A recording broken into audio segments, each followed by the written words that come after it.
Saunders. We've ventured down to the Ascot Park Bowling Club and I'm joined by the great bowler himself, TJ Saunders. TJ, how are you? Good, thanks, Phil. Mate, it's a magnificent day. Great to be out here. Summer season just over halfway through. How's the season been? Well, the season for Ascot Park's been really good, sitting around second on the ladder at the moment, quietly behind Modbury.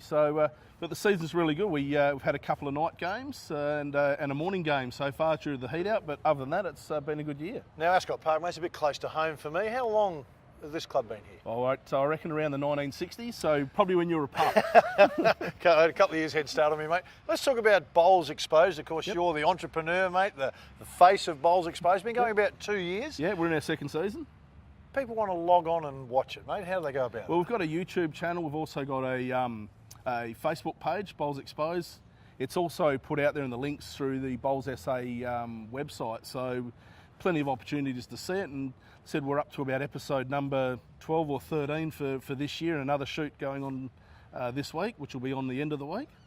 Bowls Exposed, mate. It's you get out amongst all the clubs. You're starting to get the clubs now contacting you, to be honest. Early days, it would have been you ringing them saying, look, we've got this idea, can we come out?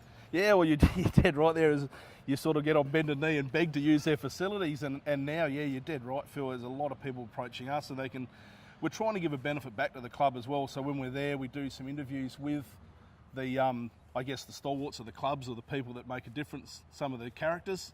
And they can use that as an advert on their screen as well. But we do have a lot of people now approaching us. Right, mate, you're into the second year. Has there been a couple where you've gone, that's just going to be a great show? You know, sometimes it's maybe because people are funny. Sometimes it's interesting. I mean, you've got a sense of humour about it, like to have a laugh. Yep. Has there been a couple that have stuck in your mind? Well, there's one we did in a studio earlier this season with Grenville Dietrich.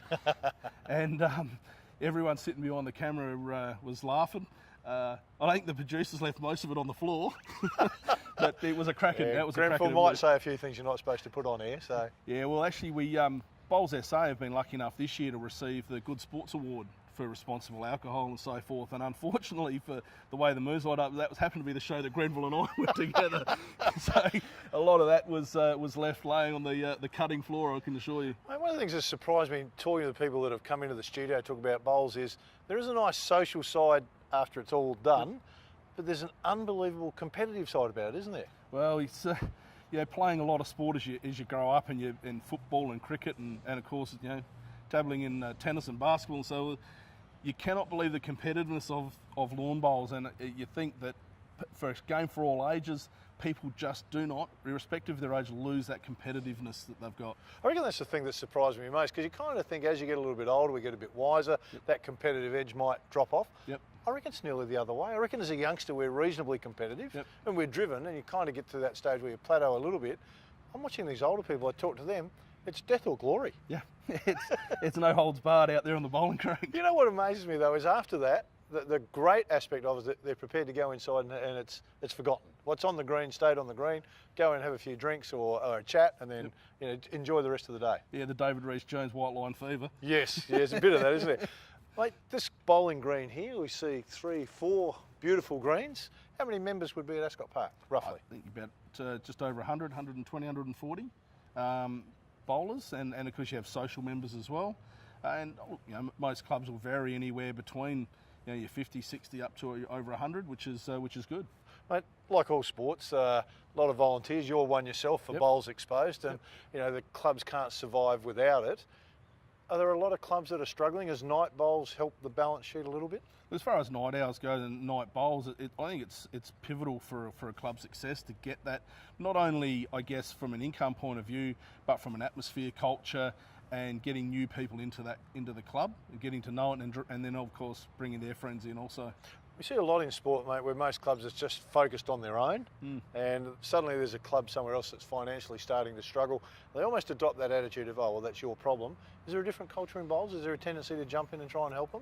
It's interesting you say that, Phil. We recently did a show at the at Hindmarsh, which is now the Torrensville Bowling Club, which recently amalgamated with Underdale Airport, and they took that approach where they knew that something had to happen, and they where Hindmarsh approached Underdale, and now they're a combined club and going strong and looking, funny enough, to build a roof and develop their club. Yeah, it's fantastic. I mean, now let's talk a little bit more about Bowls Exposed before we finish up. Yep.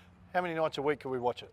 Well, you can watch it every night. Every if you night, wanna watch absolutely right. But it's actually once a week we film. We do have some special cuts or episodes that we throw out there if it's special. But the team's expanded, which is great, and more people out there, and we've got a production crew that's pushing that, and they go out and do similar outtakes at clubs during the week, and put together what started as a 5 to 6 minute show now goes for around 26 minutes. On a Thursday night? Around a Thursday, yeah. Thursday. What time would it be on to log on, mate? What time could I log in? I would sit there and suggest probably somewhere around 4 or 5 o'clock in the afternoon. On a Thursday? On a Thursday. Yep, and if I miss it, of course, I can pick it up anytime after Anytime after that. Log on to what site? So I'd go YouTube, Yep. Bowls Exposed. That's it. And it's easy as that. Yeah, you need to make it simple for someone like me.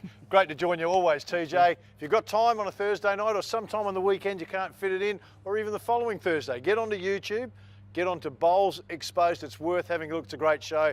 We'll be back with more in a moment.